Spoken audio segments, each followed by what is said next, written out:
మనం ఏదైనా సమాజంలో అప్పుడప్పుడు మనుషుల విపరీత ప్రవర్తన చూసినప్పుడు, ఏదైనా క్రైమ్‌కు పాల్పడినప్పుడో, దొంగతనానికి పాల్పడినప్పుడో, చాలా శాడిజం చూపించినప్పుడో, ఏంట్రా బాబు జనాలు మరి ఇంత దారుణంగా తయారవుతూ ఉన్నారు. ఎటెళ్తుంది సమాజం అని చెప్పి ఆవేదనగా మాట్లాడుకుంటూ ఉంటాం, చర్చించుకుంటూ ఉంటాం. కానీ మనుషుల్లో ఇంత విపరీత ప్రవర్తనకు కారణాలేంటి అన్నది కొన్ని కొన్ని సంఘటనలు, కొన్ని కొన్ని ఇన్సిడెంట్స్ జరిగినప్పుడు కనిపిస్తది.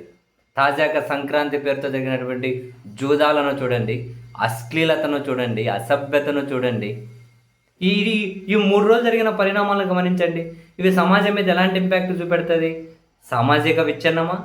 ఆర్థిక విచ్ఛిన్నమా? జూదాలు. నష్టపోయినోడు ఏం చేస్తాడు? డబ్బులున్నోడైతే ఓకేనేమో. లేనోడు అప్పులు తెచ్చిపెట్టి, లేకుంటే ఉన్నది పెట్టి అప్పుల పాలై రకరకాలు. మొత్తం మీద ఎప్పటికైనా బెట్టింగ్స్ ఆర్థిక విచ్ఛిన్నమే, కుటుంబాల విచ్ఛిన్నమే, సామాజిక విచ్ఛిన్నమే ఇవన్నీ కూడా. నెక్స్ట్ అశ్లీలత చూడండి. ఒకడు దరిద్రుడు స్టేజ్ మీదకెళ్ళి జాకెట్ అట్లా ఇప్పు అవి విప్పు అన్నీ ఇప్పేసి టాప్ ఓపెన్ చేసి చెయ్యి డ్యాన్సులు అని అంటూ ఉంటే విజిల్ ఎత్తున్న శాడిజానికి మించి ఇంకేం శాడిజం కావాలి సమాజంలో? అంత అసభ్యంగా ఒకడు ప్రవర్తిస్తూ ఉంటే ఇంకొకడు పోయి దిగరా కిందకు అని చెప్పాల్సిన చోట విజిల్ వేసి కేకలేస్తూ ఉంటే సమాజం ఇంకా ఏ స్థాయి వరకు శాడిజం పెరిగిపోయిందో మనకి ఇంతకు మించి ఎగ్జాంపుల్స్ ఏం కావాలి? ఒక ఏమంటారు, ఒక క్రైమ్ అడ్మిట్ అయినప్పుడే కాదు, ఒక దారుణం అడ్మిట్ అయినప్పుడే కాదు, మరి ఇవన్నీ అవే సంఘటనలే. మనిషిలో పెరిగిపోతున్నటువంటి నైజాన్ని చూడండి అంటున్నా. పైగా ప్రజాప్రతినిధులు, ఎమ్మెల్యేలు, ఎంపీలు, ప్రభుత్వాల్లో స్థానికంగా ఉన్న కీలక నేతలు అండ లేకుండానే ఫ్లడ్ అయితే వెళ్తుర్లు ఇవన్నీ జరుగుతున్నాయా? అటువంటి వాళ్ళు అండ లేకుండానే వేరే రాష్ట్రాల నుంచి అమ్మాయిలను తీసుకొని వచ్చేసి ఏవో రకరకాల డ్యాన్స్లు వేయించి మళ్ళీ కొన్ని అసభ్యత పతాక స్థాయికి పోయిన దగ్గర ఎంట్రీ టికెట్లట 50,000, 1,00,000. ఎవరి ప్రమేయం లేకుండా ఇట్లా జరుగుతూ ఉన్నాయా?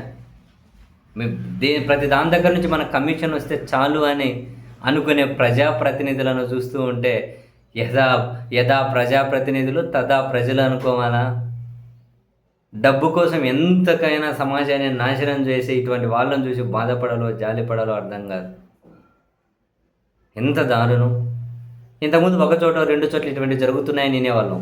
ఇప్పుడు ఎక్కడ చూసినా రాజ్యం వెళుతూ ఉన్నాయి. ఎక్కడ చూసినా ఇవే. పోలీసులు డ్రోన్ల ద్వారా పరిశీలిస్తామన్నారు. కోర్టులు 144 సెక్షన్ పెట్టండి అన్నారు. ఎక్కడేం పెట్టారు? సాంప్రదాయబద్ధంగా జరిగే కోడి పందాలు ఒకటే అని కాదు, కత్తులు కట్టి జరిగే కోడి పందాలు.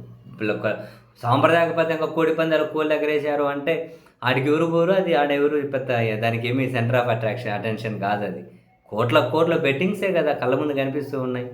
ఈ అశ్లీలత ఏంది? అశ్లీల నృత్యాలు ఏంది?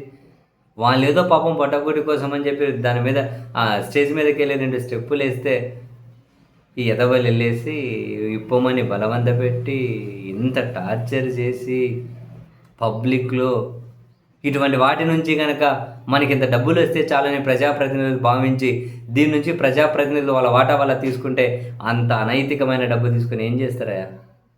అంత నీచమైన డబ్బు తీసుకుని ఏం చేస్తారయా? కనీసం సమాజం కాసింత బాధ్యతగా ఉండే విధంగాను, సమాజం కాసింత శుభ్రంగా ఉండే విధంగాను ఆ ప్రయత్నాలే కీలకమైన స్థానాల్లో ఉండి 10 మందిని ఇన్ఫ్లుయెన్స్ చేయగలిగే వాళ్ళు కూడా చేయకపోతే అసలు భయం వేస్తుంది ఒకసారి. ఇటువంటివన్నీ వేరే క్లిట్స్ టు బి అని. ఎవరు కంట్రోల్ చేస్తున్నారు? న్యాయస్థానాలు వాళ్ళ వల్ల కావట్లే, పోలీసులు వాళ్ళకి అవసరం లేదు, అధికారంలో ఉన్న వాళ్ళు వాళ్ళకి ఇంకా అవసరం లేదు. ఎందుకంటే డబ్బు వచ్చే మార్గాన్ని వాళ్ళు ఎందుకు వదులుకుంటారు? మరి ఎవరు కంట్రోల్ చేయాలి? పడి కొట్టుకొని పోవాల్సిందేనా? దీని ఇంపాక్ట్, దీని దుష్పరిమాణాలు ఏదో ఒక రూపంలో సంవత్సరం మొత్తం కనిపిస్తూనే ఉంటాయి. ఏం దారుణమే.